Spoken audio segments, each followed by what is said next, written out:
Welcome to the Mid-Table Gamer, straight from the pitch. We have another electrifying game of Guild Ball from Adepticon 2024.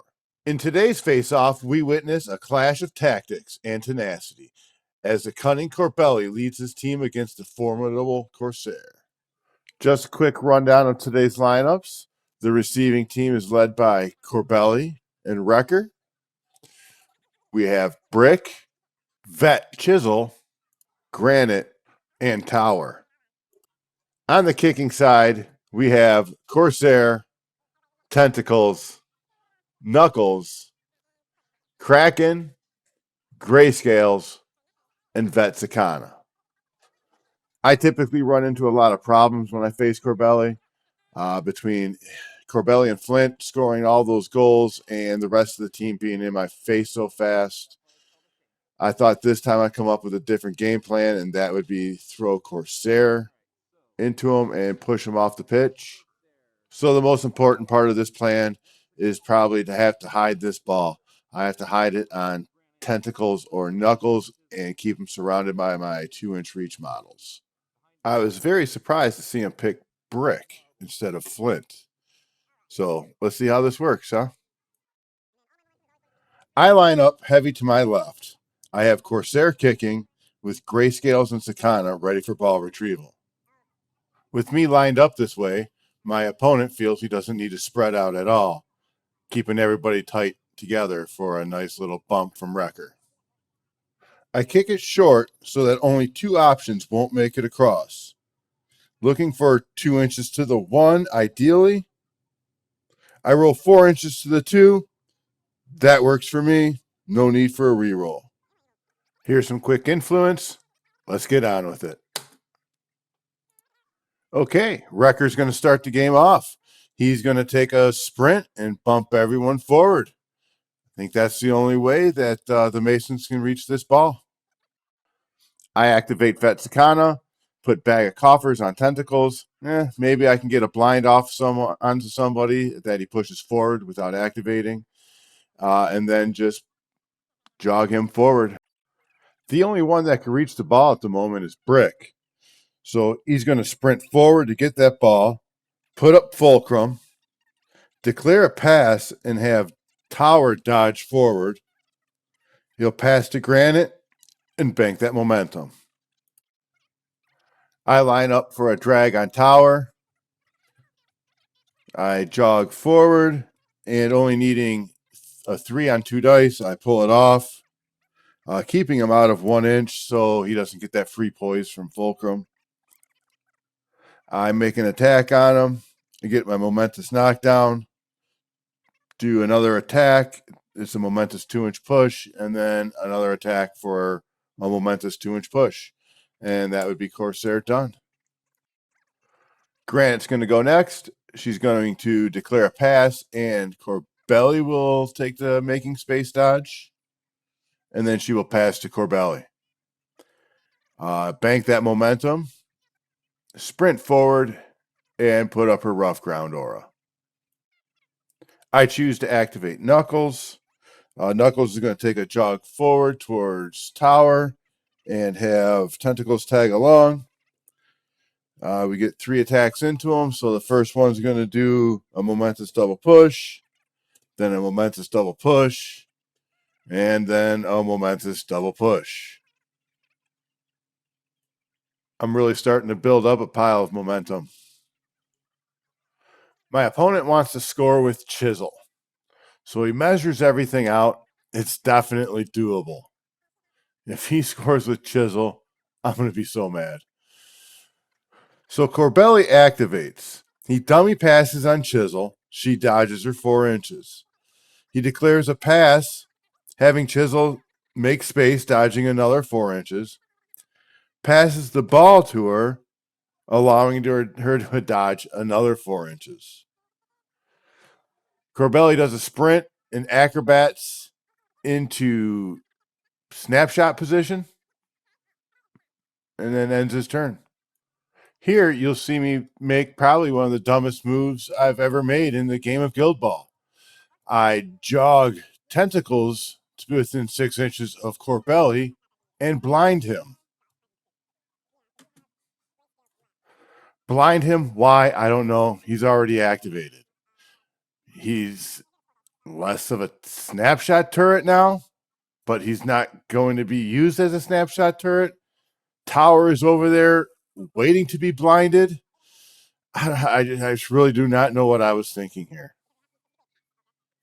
Anyways, Chisel, she takes a sprint into tap in range, takes a shot on goal, shoots, and scores. The goal kick goes out towards center field.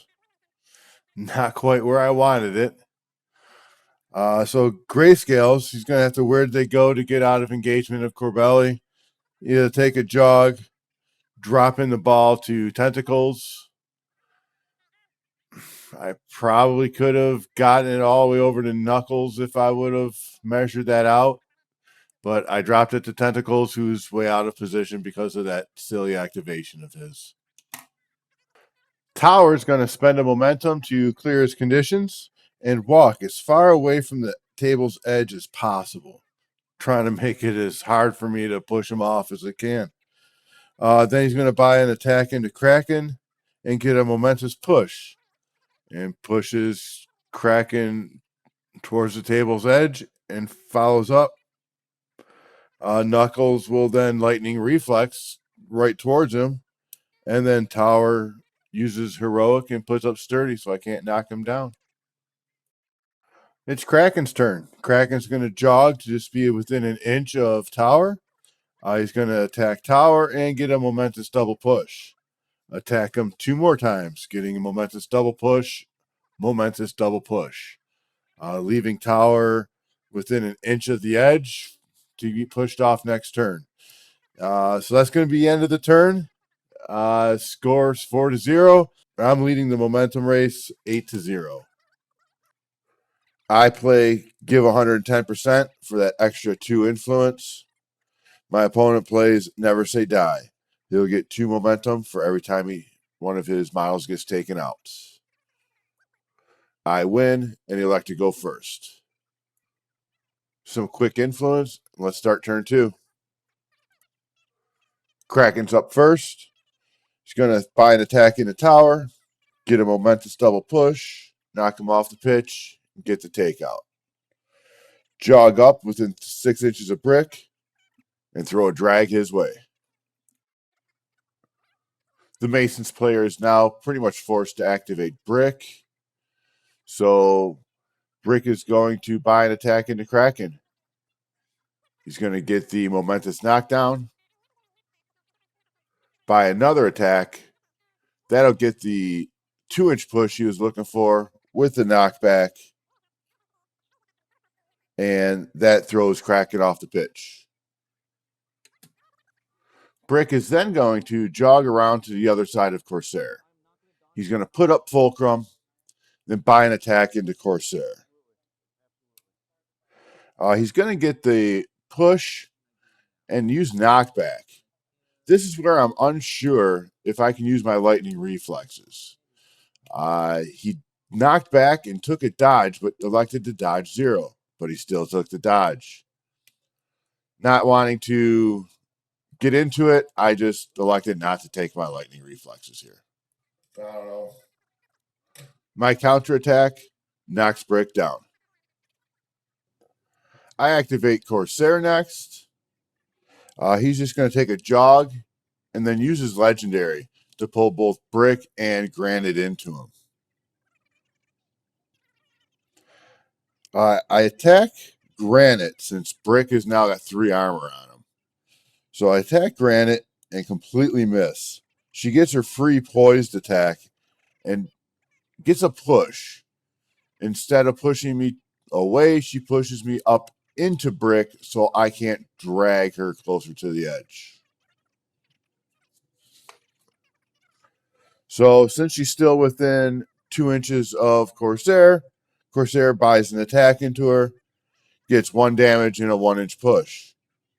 Buys another attack into her, gets the momentous double push. Bonus time the next attack, get 2 damage and a 1-inch push. Oh, I'm really hoping I can do this. That last attack into her gets the momentous 2-inch push. for the takeout. So yeah, I take this last attack into Brick. His 2-3 and completely miss. That ends Corsair's turn. I'm thinking now Tentacles should have probably activated before Corsair, putting that ball onto Knuckles. But that's what happens when you watch videos. You get to see all your mistakes. So yeah, he's going to activate Corbelli. Corbelli just charges Tentacles, not worrying about the parting blow from Sakana. And he gets the non-momentous tackle on that charge. That pops close control on Tentacles, and there's just nothing I can do here to stop this goal. He attacks again, gets the ball, uses his one momentum to dummy pass Chisel, engaging Grayscales, and then he takes the shot. Down a dive for Tentacles, 4 dice needing a 4. Got it. Goes up 10-4. My goal kick isn't bad, but it's in a position to where Grayscales can't grab it and score.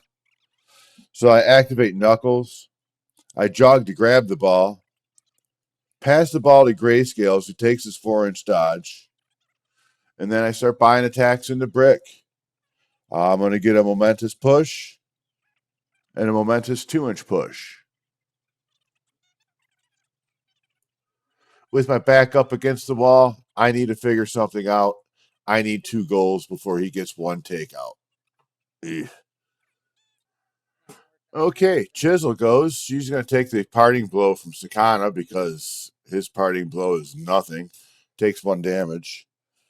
Then she walks into Tentacles and buys an attack.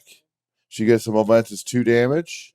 Attacks again for non-momentous 1 damage. Attacks a 3rd time for a non-momentous 1 damage. And that's Chisel. My opponent is definitely just biding time, waiting for the end of the turn so he can put full stacks of influence on Corbelli and Chisel, win the game. Being at Adepticon, we had a rather large and distracting crowd watching this game. So after a large distraction, my opponent activates Wrecker and gets back-to-back activations here. Turns out not to be a big deal. I'll just take back-to-back activations myself. I measure out, see if Grayscales can get the goal here. Find out he's just short. So I activate Sakana. Sakana's going to put Bag of Coffers on Grayscales. And then just jog into Chisel a little bit. Now Grayscales can, where did they go? Sprint into range. Take a bonus time shot on goal and makes the shot. Since I'm not winning the momentum race here, I elect to take his dodge, making him a snapshot turret. His goal kick, he makes as far out as he can make it, right at the possible 10 inches, and it lands right on Sakana. Sakana will snap it. And we're on to turn 3. It's down to a 1 activation game. Whoever wins initiative pretty much wins the game here. And my opponent has a 6 momentum to nothing lead. Not looking good for me.